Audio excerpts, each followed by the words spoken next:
Welcome back to the channel. In this video, I'll be talking more about the Stipe Miocic versus Daniel Cormier matchup, the super fight. And more specifically, I'll be talking about whether or not people are underestimating Daniel Cormier or not. And the reason why I'm kind of got this subject, or why I'm talking about this subject, we kind of brought it to mind, is because I've been reading a lot of different comment sections, whether it be on Twitter, or be on the MMA site, or whether it be on YouTube. And I've been getting, I guess, a decent mix of comments and seeing a different mix of comments. But one particular type of comment I've been saying a lot is people saying that Stipe is going to run through Daniel Cormier.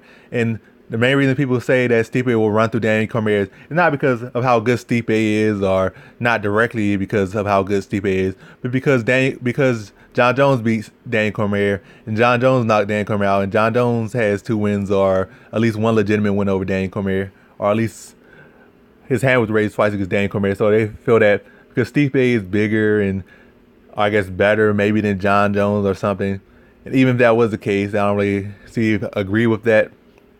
That somehow that will mean that Stipe will have an easy time with Daniel Cormier. I don't see that either fighter having an easy time with each other in that matchup, whether it be in training or actually in a physical fight. I don't think it matches up that way. And just because John Jones beat Daniel Cormier, whether he ran through him or had a challenge with him or was able to do things and be successful against Daniel Cormier, doesn't mean necessarily that Stipe will be able to do those same things. Because styles make fights, as you all know, if you watch enough fights or watch enough anything, watch enough sports, any competitions. Just because one person beats them doesn't mean necessarily that person beats them. And just because this fighter could beat everybody doesn't mean they're unbeatable, or there's certain fighters that can't expose weaknesses in their game, whether even it be like a fighter that's well beneath their level, maybe not in their league per se. They may not have the same level of accomplishment. Doesn't mean that a fighter that's kind of beneath you in like accomplishments can't be a stylistic disadvantage for you. But in this case, everybody's in the same league as far as John Jones, Daniel Cormier, and Stipe. They're all top-notch fighters. And what I kind of say like their styles are so different. I think that John Jones, it's not even think, John Jones does present way more like a much bigger arsenal of strikes and techniques than Stipe does. John Jones has more threats. Maybe Stipe has bigger threats per se, like more imminent danger, more dangerous things to worry about as far as his striking, his power and his size. But John Jones attacks you with multiple different things. He has knee kicks, he has leg kicks, he has stepping kicks to the body, he has side kicks to the face, he has axe kicks, he has stepping elbows, he has clenched elbows, he has flying knees to the head, the body, spinning back elbows, eye pokes. He has pretty much anything you can name of. He's faster than Stipe.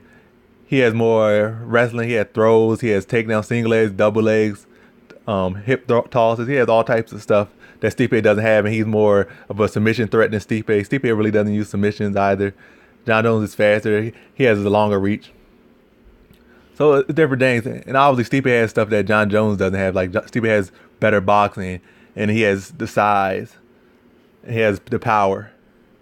And that's pretty much where you kind of see where Stipe has advantage. And then just not all of that stuff, you gotta factor all that in with the size, and that makes a significant challenge right there. Just by having that size, that power, that experience, and stuff all together makes him a very dangerous opponent for anyone. And that's why he's the champ and arguably the best UFC heavyweight champion of all time. So you gotta respect it, and he should be favored in this matchup, as I have him favored to win.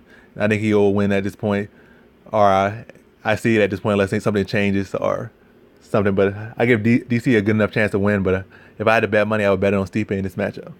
But more than this thing, like I kind of basically just said that John Jones presents more different arsenal of stuff to worry about than Stipe.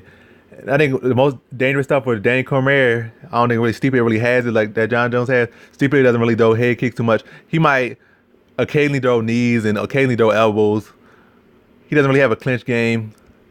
I don't think his wrestling is nearly on the same level with Daniel Cormier, but with his size, and if he just uses it right, he doesn't have to be a better wrestler than Daniel Cormier to get the better of the wrestling in the fight. He just has to use his full MMA game so they could get an advantage in the wrestling enough that he could do better in the wrestling department than Daniel Cormier. But I don't see him doing better in the wrestling necessarily in this fight. So in this fight, I think people are definitely underestimating Daniel Cormier. I don't think Daniel Cormier was undefeated in the heavyweight division. Only really lost to John Jones, who could easily have cheated in both fights, and he did cheat in one fight, at least from what the records have shown. So Dan Cormier really could technically be an undefeated fighter against fighters that at least fought clean, and you erase the dirty losses.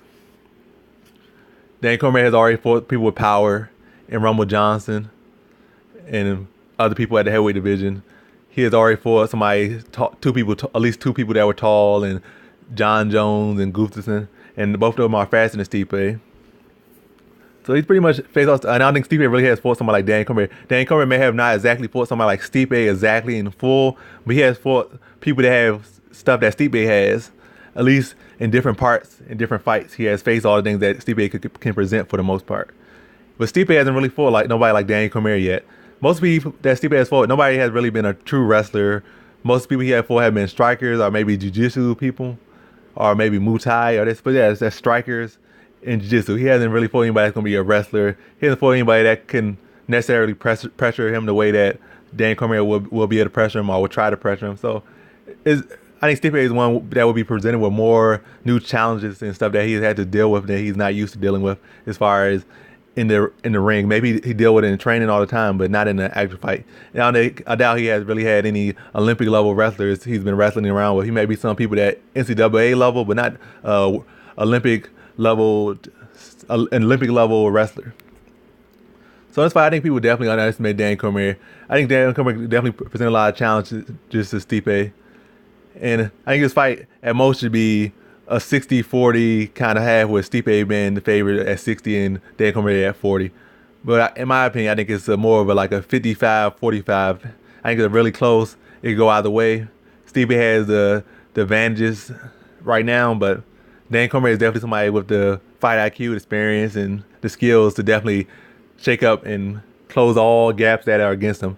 And also another thing, I think John Jones controls range better than Stipe, as far as he makes himself longer with his kicks. And I don't think Stipe doesn't really have the most kicks. Sometimes he gets kind of square and his range gets shut off. So he's not somebody like John Jones, where you're going to be pretty much fighting him from a mile away with knee kicks and body kicks and spinning back kicks. You're going to be fighting him. He's not going to use his range as good. So Dan Cormier is definitely going to be able to get in closer to him. And Stipe doesn't really use his jab to create distance. He uses it just to keep you at the end of his punch. He don't really try to keep you away from him too much, because he wants to be able to close enough to you so he can hit you with his power as well. So it's a completely different fight. So you can't to say that just because this person beat that person, I think in this case it's invalid. So it's gonna be a whole new fight. It's not gonna be no John Jones versus Dan Cormier 3. It's a whole new fight. The MMA math, or incorrect use of MMA math in this situation, is wrong, and it will be a completely new fight. I think it'll be a great fight, and I think the best person on that night will win and make more history. So that kind of completes my little analysis of the fight, and I definitely think Dan Cormier has been underestimated, at least by those people who say Stipe is going to run through him. But if anybody says Stipe is going to win, that's not no underestimation. That's a pretty good prediction, or that's a safe prediction to go with if you're going to just bet on money. So that completes my analysis, and thanks for watching. Like, comment, subscribe, and come back for more videos.